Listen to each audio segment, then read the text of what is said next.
La Procuraduría General de la República inició la pasada semana el proceso de sometimiento de las personas implicadas en el caso Odebrecht.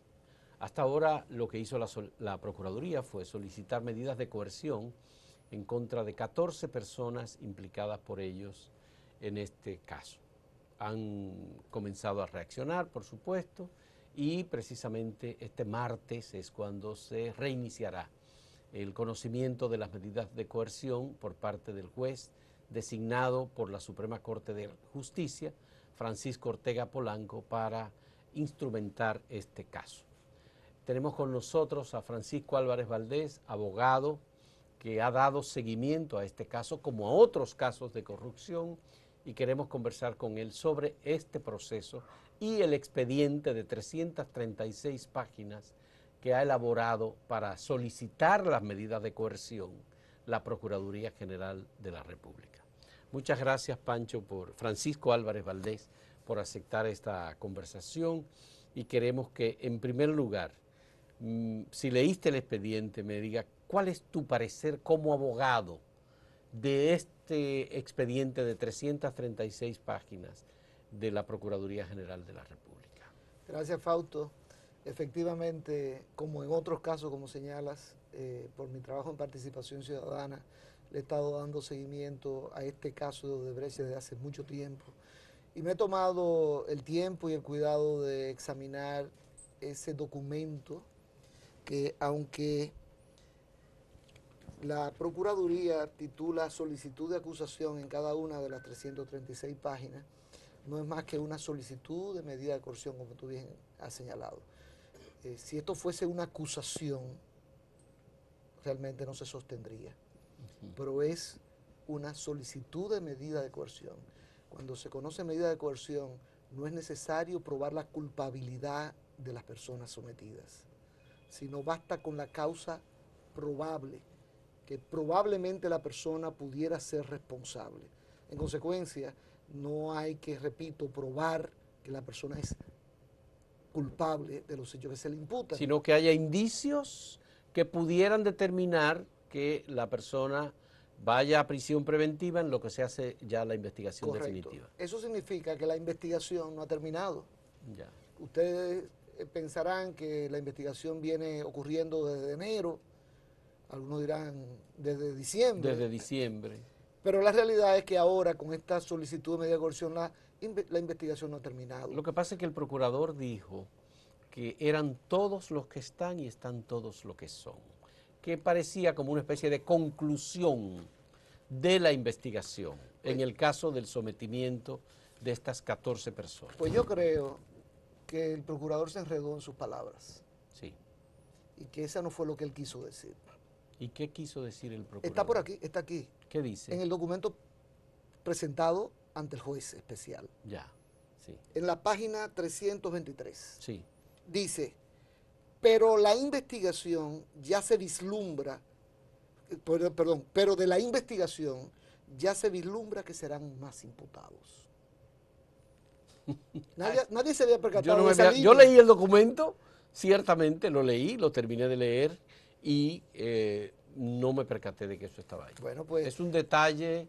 Es un detalle muy revelador. Ya. Oficialmente, no por declaraciones en la prensa, que sino cualquiera se equivoca. Que es el documento entregado al juez. Y aquí dice que vienen otros imputados. Ya. Lo dice, repito, sin ningún género de duda. Ya. Es decir, que hay la posibilidad de que haya otros imputados como resultado del inicio de esta investigación. Y en la misma página, sí, el documento de solicitud de medida de coerción dice, la investigación por parte del Ministerio Público contempla hasta el momento formalizar un gran número de declaraciones testimoniales. En este documento nada más hay 4 personas como testigos, los 4 brasileños. Sí. Sí. Pero aquí está diciendo que vienen muchos más testigos. Pero de acuerdo con lo que nosotros hemos visto hasta ahora, el testigo privilegiado es del documento del Departamento de Justicia de Estados Unidos, el que se conoce como el testigo 6, que es Marco Vasconcelo Cruz, el que fue gerente de Odebrecht en República Dominicana por varios años, hasta el 2016 estuvo en República Dominicana. Y lo que ha dicho en ese interrogatorio que en Acento también hemos publicado, de 15 páginas, es que Odebrecht no ha entregado soborno a ningún funcionario de la República Dominicana, sino que llegó a un acuerdo con Ángel Rondón para pagarle entre el 1.5 y el 2% de las obras por su gestión, seguimiento, administración y cobro. Me leí con mucho detenimiento lo publicado por Acento, fue creo que el único medio que lo publicó, ese interrogatorio a Vasconcelos Cruz, sí, donde él inclusive señala que le entregaban a Ángel Rondón esos valores y que él sabía que se corría el riesgo de que pudiera ser utilizado para soborno. Pero es que esa declaración de Vasconcelos Cruz contradice lo que la empresa declaró ante la justicia norteamericana.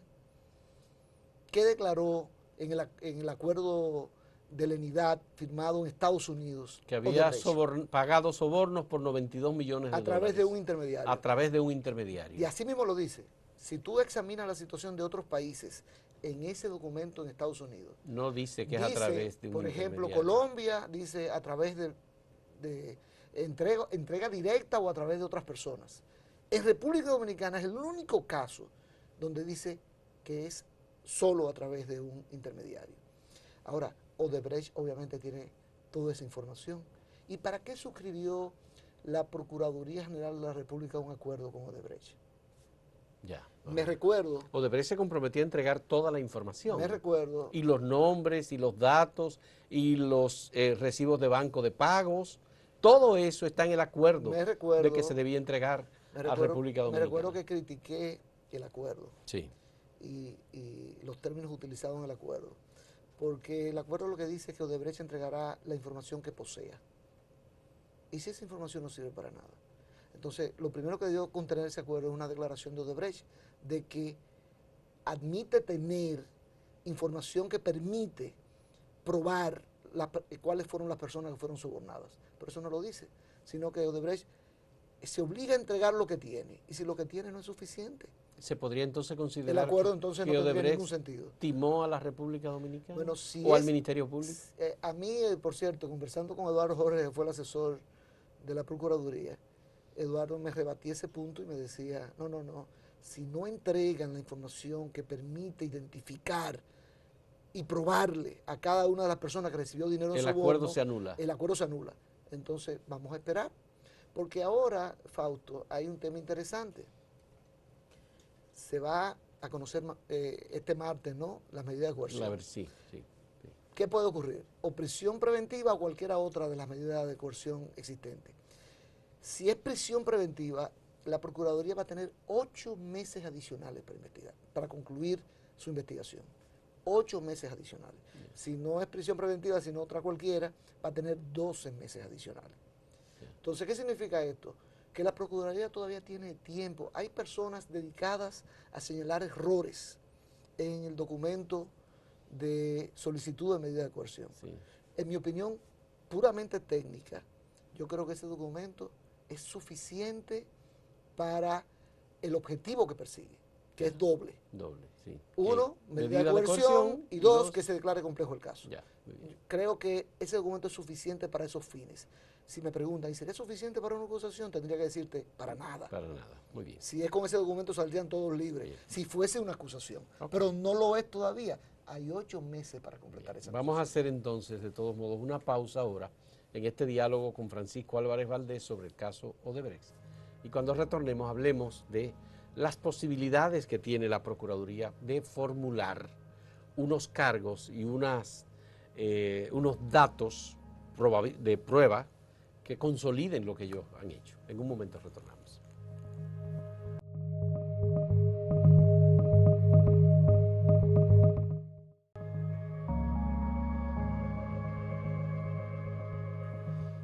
Francisco Álvarez, me has dicho que la Procuraduría tiene entonces tiempo suficiente para formular un expediente que, digamos, evada los errores hasta ahora que se han detectado. Tendría que decir que sí, que tiene el tiempo para, número uno, cualquier error que se haya cometido, corregirlo cuando se presente la acusación formal. Que eso va a tomar meses en presentarse. Número uno. Número dos, que debe profundizar la investigación, porque decir, aquí hay una declaración patrimonial inflada, en el mismo momento en que se supone que recibió dinero, si no se prueba que recibió el dinero, entonces no es suficiente. Va a tener que profundizar. Eso no es tan complicado. Los gringos le dirían follow the money. Sigue el dinero. Sigue el dinero, Okay. sigue la ruta del dinero. Okay. Porque esos millones, en el documento hay 82 millones de dólares con sus transferencias. Con las transferencias. Que comienzan, por cierto, en el año 2007. Y no el 2002. No el 2002. Entonces, sí, a mí me extrañó esa situación. Es extraño que en el 2002 haya tantas personas, sobre todo de los dos proyectos iniciales, el Acueducto Línea Noroeste y Pinalito, y entonces eso como que se interrumpe. Además, en el 2014 son 31 millones de dólares. No, hay un dato interesante. De los 82 millones, ajá, hay 27 millones, yo estuve contabilizándolo, Juan Bolívar hizo un trabajo muy bueno que están hoy en Acento, ¿no? Pero yo lo estuve contabilizando también.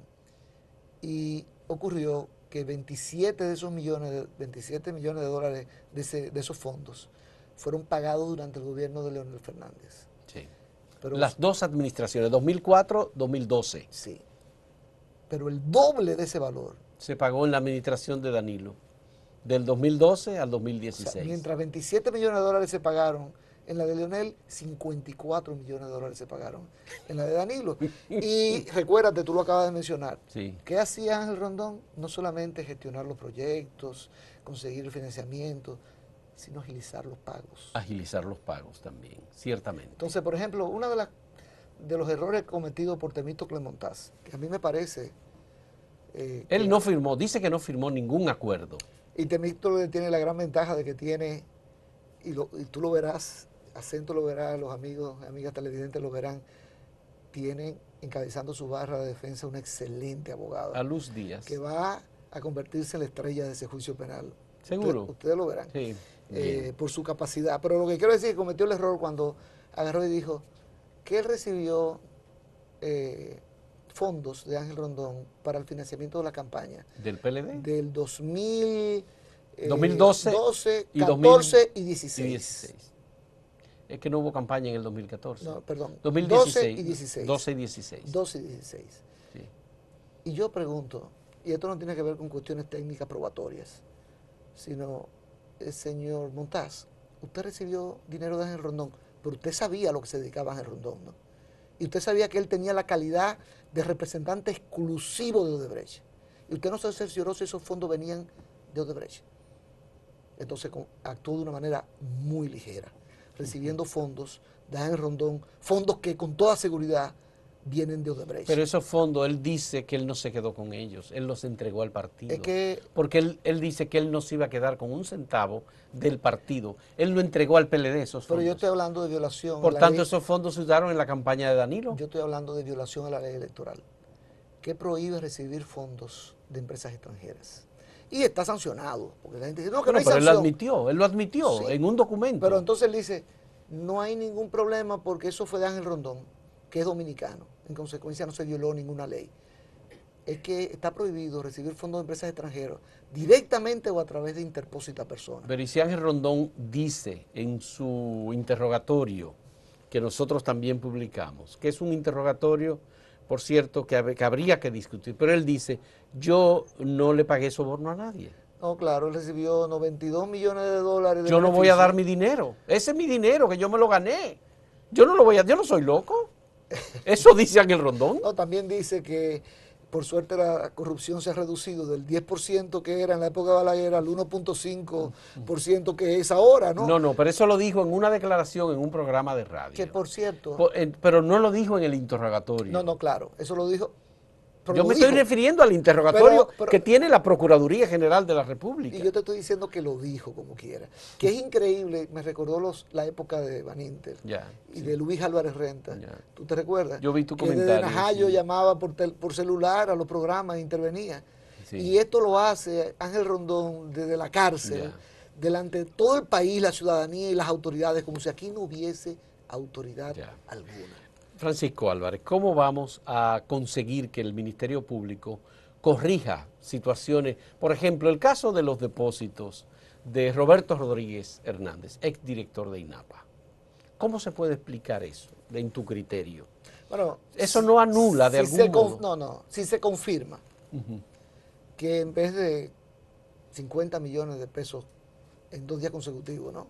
Dos Él depósitos solamente de 50 hizo millones, 2 depósitos de que 500.000 si pesos fueron de cada 500.000, eso es claramente un error. Un error. Pero igual fue un error haber incluido a otra persona que finalmente no figuró Ya. en la solicitud de medida de coerción. Pero eso no daña el expediente. Y hay varios errores más.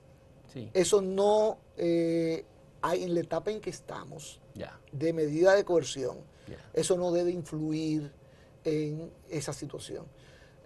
Repito, es diferente cuando ya se pasa a presentar acusación. Ya. Pero para eso faltan meses. Ahora, ¿qué debería hacer El la Ministerio Procuraduría? Público. Bien, ok. ¿Qué tú crees que puede La hacer? Procuraduría tiene que tener conciencia de que va a enfrentar a los mejores abogados penalistas de la República Dominicana. Los va a tener de frente. ¿Y qué debería hacer la Procuraduría? Fortalecer su equipo acusatorio. Ya, pero el procurador dijo que tienen 20 técnicos especialistas trabajando durante 5 meses Sí, pero en el expediente. yo insisto, lo que debe hacer el procurador es hacerle caso a la Marcha Verde y buscar fuera del aparato del Ministerio Público 1 o 2 abogados reputados, capacitados, que puedan reforzar el equipo de la Procuraduría. Eso fue lo que pidió la Marcha Verde. Fiscales independientes le llamaban. Y eso va a ayudar a generar credibilidad para la acusación. Incluir, por ejemplo, una persona como Luis Pereira. Luis Miguel Pereira. Luis Miguel Pereira, que es uno de los mejores abogados de la República Dominicana. Pues eso ayudaría, ¿no? Y hay varias personas más. Laura Acosta fue buscada por este gobierno para forzar el caso de Bahía de las Águilas, porque no pueden hacer lo mismo con el principal expediente de corrupción que ha tenido la República Dominicana en toda su historia. Ahora, si no quieren buscar abogados de fuera, que repito, Danilo Medina lo buscó en el caso de Bahía de las Águilas, pues que busquen dentro del Ministerio Público lo mejor que tengan. Y hay muy buenos. Muy buenos en el Ministerio Público. Sí, pero no hay que limitarse al Distrito Nacional. Ahí pueden aparecer 1, 2, 3 y más, claro, pero vamos a buscar lo mejor que tenga el Ministerio Público en todo el país. ¿Tú te imaginas, por ejemplo, a una Jenny Berenice Reynoso dentro de ese equipo? Yo estoy hablando dentro de un equipo. Ya. Ahora que Tendría que dejar la Fiscalía del Distrito Nacional bueno, para ese es un caso a tiempo completo. Ese es un caso en que nadie puede involucrarse para atender otros casos. Esa es la realidad. Es un caso excepcionalmente complejo que va a implicar no a 14, sino muchas más personas. que yo espero que van a ir siendo introducidas con el paso del tiempo. Bien, vamos a hacer una última pausa en este diálogo con Francisco Álvarez Valdés. En un momento retornamos el caso Odebrecht.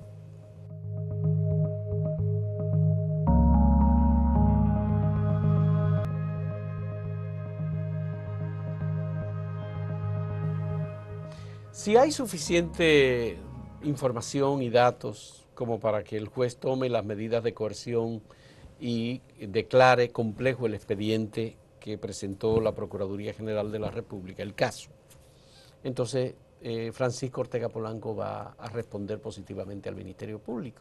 Bueno, ¿Tú crees que va a pasar eso? En primer lugar, que el caso es complejo, yo creo que nadie tiene duda. Ninguna Ahí hay duda. unanimidad de criterios. Bien. Eso no va a ser discutido por nadie, entiendo yo. Ya. Donde va a venir la discusión fuerte en el tema de la medida de coerción, que el Ministerio Público está pidiendo 18 meses. 18 meses para todos. Ahora, Eso es 1 año y medio de prisión. ¿en qué sustenta?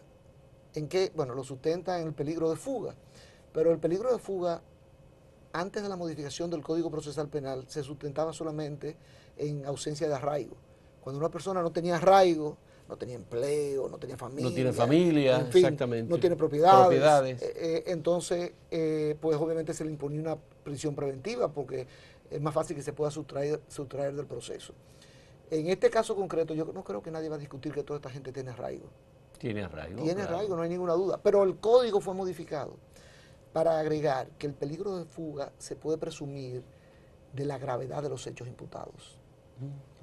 Ya. Y tú sabes lo que está diciendo este documento, que por cierto lo califica, y está escrito ahí por el procurador, como el hecho de corrupción y soborno más grave en toda la historia de la República Dominicana. Lo está diciendo aquí. Sí, entonces, yo creo que la gravedad del hecho es evidente. Yo creo que también nadie va a discutir que ha sido escandaloso esto de 92 millones de dólares de soborno. Es decir, que le van a aceptar las medidas de coerción de prisión preventiva. Hay otro elemento para justificar prisión preventiva. Sí. No estoy diciendo de todos, pero de una parte importante, que es el tema de que se pueden poner en peligro las pruebas, los testimonios. Si tú dejas a una persona libre con la capacidad de poder manipular libremente, de reunirse con personas, de intimidar a las personas que pueden declarar, de borrar las huellas. Alguien me decía... El padrino, ¿tú te recuerdas del padrino? Decía, ya han tenido suficiente tiempo para borrar las huellas. Pero bueno, ese es otro elemento que el Código Procesal Penal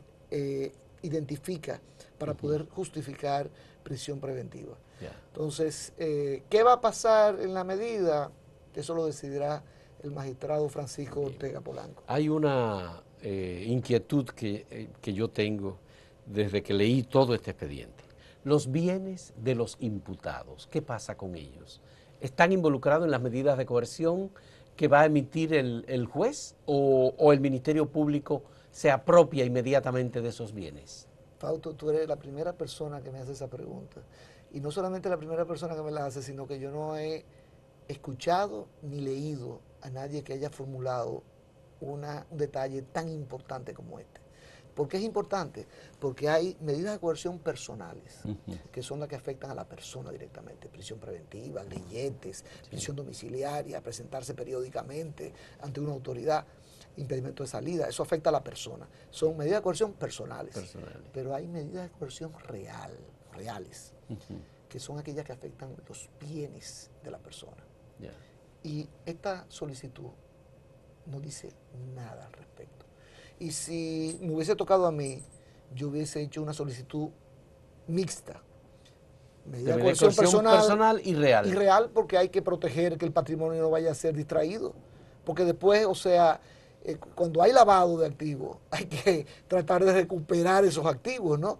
Pero y si ya fueron cedidos, en fin, fueron ocultados, entonces debió pedirse también medida de coerción real. ¿Y el juez tiene posibilidad de incluir esas medidas, aunque no se le hayan solicitado? Si no se le ha solicitado, no lo va a incluir. Entonces, lo que estoy diciendo es que ese es un elemento que hay ausente en esta solicitud. Y otro elemento que hay ausente es que tú viste todo el esfuerzo que hizo el Ministerio Público con las declaraciones patrimoniales, que es la mayor parte del expediente. Yo creo que esa es una guía para procesos futuros sobre otros funcionarios. Pero lo que está ausente aquí no hay referencia a las declaraciones juradas de ingresos para la Dirección General de Impuestos Internos. Sí hay referencia a que obtuvieron certificaciones sobre los inmuebles que están registrados en la Dirección de Impuestos Internos. Pero eso se lo guarda el Ministerio Público para el otro proceso. Yo espero...